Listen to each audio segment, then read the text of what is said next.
Dolly, Dolly, Dolly. निमिषच्या ओठांवर फक्त तिचेच नाव. डॉली नावाचं वादळ निशाच्या आयुष्यात थैमान घालत होतं आणि या वादळाने निशाचं आयुष्य अस्ताव्यस्त केलं होतं. पण ती आपल्या आयुष्याची तडजोड करून जगत होती. तिला विश्वास होता, एक ना एक दिवस निमिषला माझ्या प्रेमाची जाणीव होईलच. एव्हाना तीर्थयात्रा करून निशाचे सासू सासरे घरी परतले होते. पण निशाने तिच्या आयुष्यात घोंघावणाऱ्या या वादळाचा अंदाज त्यांना येऊच दिला नाही. आपलंच आपल्या नवऱ्यावर नियंत्रण नाही, त्यात दुसरे तरी काय करतील असं तिला वाटायचं. या सर्व प्रकारापासून तिचे सासू सासरे अनभिज्ञ होते असंही नाही, पण तेही मूग गिळून हा घडणारा प्रकार पाहत होते. या डॉलीने निमिषला निशापासून इतकं दूर केलं असेल याची त्यांना कल्पनाच नव्हती आणि निशा तसं भासवतही नव्हती. त्यांना निशावर पूर्ण विश्वास होता की निशा निमिषला सुधारेलच. निशाला एकदा तरी या डॉलीला भेटावं असं वाटत होतं, पण ती कोण आहे, कशी आहे, कुठे राहते या सर्व गोष्टीपासून निशा अनभिज्ञ होती. एकदा तिने आपलं म्हणणं निमिषला सांगितलं, मला एकदा डॉलीला भेटायचं आहे. निशा अर्ध स्वरात विनवणी करत म्हणाली, कशाला? निमिष तिच्याकडे उद्वेगाने पाहत म्हणाला, मला बोलायचं आहे तिच्याशी, पाहायचं आहे तिला. असं काय तिच्यात जे माझ्यात नाही? असं काय करते ती जे मी करू शकत नाही? अशी कोणती ओढ आहे तुम्हाला तिची की तुम्ही इतके वाहवत जातात? अशा कोणत्या मोहात तिने तुम्हाला गुरफटवून ठेवलं आहे? तिला विनवणी करायची आहे, माझा नवरा मला मागायचा आहे तिच्याकडून. गप्पा बस. तुला कितीदा सांगितलं की तू माझ्या आयुष्यात डोकावू नको. तुला काहीही हक्क नाही माझ्या वैयक्तिक आयुष्यात ढवळाढवळ करण्याचा. डॉली डॉली आहे, तिची सर तुला येणारच नाही. आणि तिने मला गुरफटवून ठेवलं नाही तर मीच तिच्यात गुरफटलो आहे. त्यामुळे तू तिला दोषी ठरवू नको. आणि तुझा नवरा तर तुझ्याच जवळ आहे, त्यामुळे तिला भेटायचा विचार डोक्यातून काढून टाक. तिला काही बोलशील तर खूप वाईट होईल. निमिष रागाने बोलत होता. निमिषचे बोचरे शब्द ऐकून निशा खूप दुखावली. माझा काहीच हक्क नाही का तुमच्यावर? मी बायको आहे तुमची. निशाच्या बोलण्यात हतबलता आणि लाचारी दिसत होती. तू फक्त आईबाबांची सून आहेस आणि त्यांना दाखवण्यासाठी आणि समाजासाठी माझी बायको. बाकी मी कधीच तुला बायको म्हणून स्वीकारणार नाही. निमिषचं बोलणं निशाच्या काळजाला छिन्नविछिन्न करत होतं. कोणीतरी चारी बाजूनी तिच्यावर बाणांचा वर्षाव करत असल्याचा तिला भास झाला. निमिषच्या बोलण्यावर काय उत्तर द्यावं तिला कळतच नव्हतं. ती निरुत्तर झाली होती. समोरच्या व्यक्तीला त्याच्या मनात नसतानाही जबरदस्तीनं प्रेम मागणं, सुख मागणं, त्याचा सहवास मागणं, त्याचा आधार मागणं इतर लाचारीची परिसीमा गाठल्यागत होईल. नको निशा, नको जगू इतकी लाचार. हतबल होऊन निशाच्या मनातून आवाज आला, ठीक आहे, मी बायको म्हणून नाही हक्क गाजवणार तुमच्यावर, नाही येणार तुमच्या आणि डॉलीच्या नात्याच्या आड. पण तुम्ही स्वतःवर का बरं अन्याय करत आहात? का असे व्यसनाच्या गर्दीत गटांगळ्या खात स्वतःचं शरीर खंगवून घेत आहात? भलेही तुम्ही मला बायको म्हणून स्वीकारलं नसेल, पण नवरा म्हणून मी तर तुम्हाला तनमनाने वरला आहे. निशाच्या बोलण्यात निमिषप्रती काळजी होती. निमिष चमकला आणि तावातावाने घराबाहेर निघून गेला. निशा आपल्या भाग्याला, नशिबाला दोष देत आपल्या दुःखावर हास्याचं पांघरून घालून कुडत जगत होती. पाहता पाहता लग्नाला 1 वर्ष होत आलं. आता निमिषच्या वागण्यात बराच बदल झाला होता. आता तो नशेत नाही तर शुद्धीत घरी येऊ लागला. निशाला त्याच्यातील हा बदल स्वतःच्या विजयाचं पहिलं पाऊल वाटत होतं. आपल्या मुलामधील झालेला बदल पाहून निमिषच्या आईबाबांनाही आत्मिक समाधान होत होतं. आणि एक दिवस असा उगवला की निशाला परमोच्च सुखाची अनुभूती आली. तिच्या कुशीत निमिषचं बीज अंकुरलं होतं. कधी अधूनमधून निशाप्रती निमिषचं प्रेम उफाळून येत होतं. प्रेम कसलं म्हणा, वासनाच होती ती. त्याच्या मनात काही असो, पण निशा तर अंतरात्म्यापासून त्याच्यामध्ये विरघळून गेली होती. त्याचंच हे फलित. ही बातमी ऐकून निशाच्या सासू सुमनबाई आणि सासरे यांना तर स्वर्गसुखाची चाहूल लागली होती. देवा, ईश्वरा, तू माझ्यावर खूप अन्याय करत आलास रे, तरीही मी कधीच तुला दोष दिला नाही. वाट्याला आलेलं प्रत्येक दुःख पचवत आली. आता मला सुखाचा एक कवळसा दिसत आहे, तो कवळसा माझ्यापर्यंत पोहोचू दे रे. त्याच्या पुढ्यात तू दुःखाचे काळेकुट्ट ढग पसरवू नको. निशा मनातल्या मनात विधात्याची विनवणी करत होती. खरंच दुःखाचे आघात सहन करणारा व्यक्ती समोर आलेल्या सुखालाही साशंक नजरेने बघत असतो. निशाला आपल्या मुलीसम जपणारी तिची सासू आज खूपच आनंदात होती. मुलाचा संसारवेल फुलताना पाहून तिच्या आनंदाला पारावर नव्हता. आज सर्वजण निमिषची वाट पाहत होते. इतक्यात निमिष लवकरच घरी यायचा. आजही तो लवकरच घरी आला. त्याचं असं वेळेवर येणं आपल्यासाठी आश्चर्याचा सुखद धक्काच होता. पहिले घरी आल्यानंतरही तो सारखा मोबाईलमध्ये बिझी असायचा, पण आता मोबाईल बंद ठेवून बेडवर पहुडलेला असायचा. आपल्याच विचारात गर्क असा. त्याच्या वर्तनात होत असलेले हे बदल निशाला सुखावून जात होते. कुठेतरी पाणी मुरतंय हे निशाला कळून चुकलं. सासूबाईंना तर कधी निमिष घरी येतो कधी त्याला ही गोडमोळ बातमी सांगू असं झालं होतं.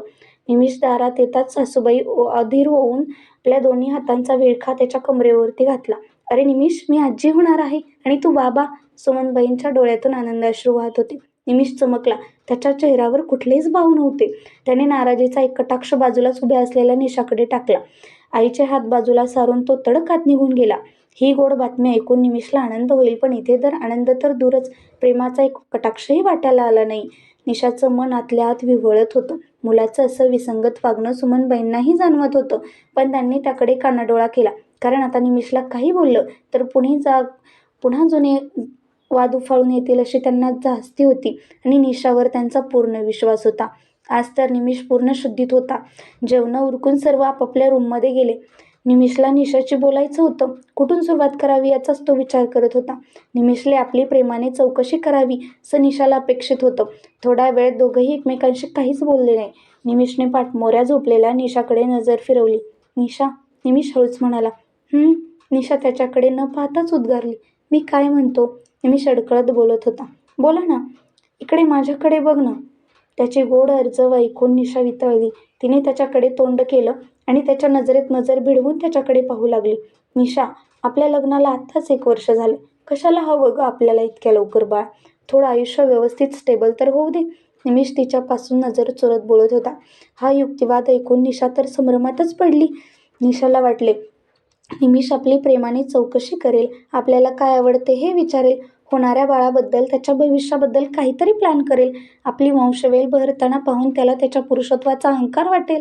पण इथे तर तो सगळं विपरीत बोलत होता. निशाला आता काय बोलावं हे सुचत नव्हतं.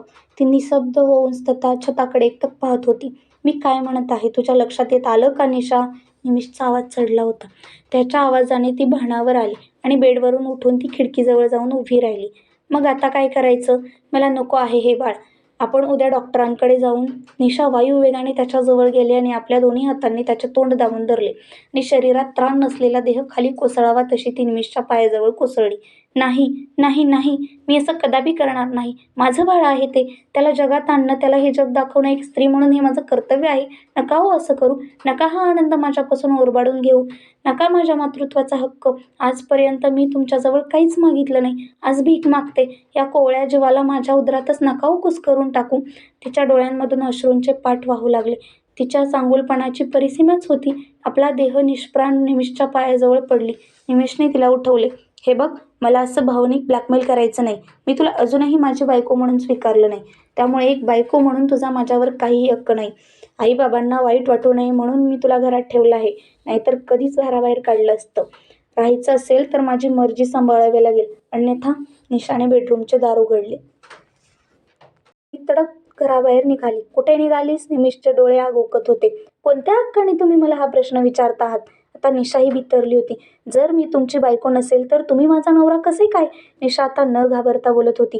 दोघांचाही आवाज वाढू लागला होता. मग तुझ्या पोटात असलेल्या निमिषचे पुढचे शब्द बोलणार तोच निशा जोराने ओरडली. सांगेल मी जगाला की माझ्या उदरात वाढणाऱ्या बाळाचे बाप तुम्ही नाही आहात आणि निघून जाईल तुमच्या आयुष्यातून कायमचे. काय ही रोज रोजची धमकी, रोज रोजची कटकट, रोज रोजची तडजोड? वीट आलाय मला या आयुष्याचा.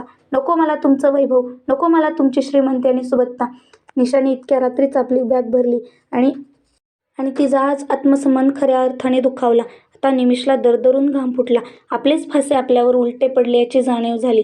त्याने आपला पवित्रा बदलला. सहन करणाऱ्या निशाचा अवतार पाहून तो अचंबितच झाला. काय तमाशा लावलाय तू इतक्या रात्री? निमिष उसनावं म्हणत मला.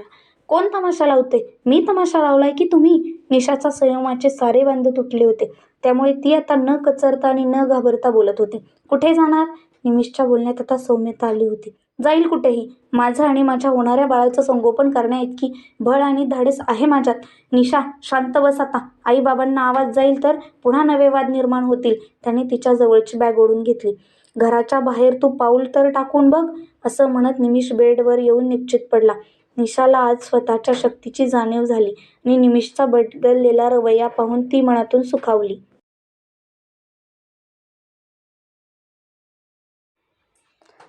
प्रेम करतो वेडा माझ्यावर, पण मान्य करायला कचरतो.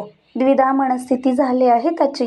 थांबा निमिषराव, माझ्यावरच्या प्रेमाची कबुली एक दिवस तुमच्याच तोंडून नाही वदवून घेतली ना तर नावाची निशाच नाही. खरंच किती विचित्र असतं ना स्त्रीमन. कधी कधी ती नवऱ्याच्या तिरस्कारात, रागातही आपल्याप्रती असलेलं प्रेमच शोधत असते. खरंच स्त्रीमन समजून घेणं कठीण. या कथेचा पुढचा भाग लवकरच तुमच्यासाठी घेऊन येत आहे. तोपर्यंत वाट बघा.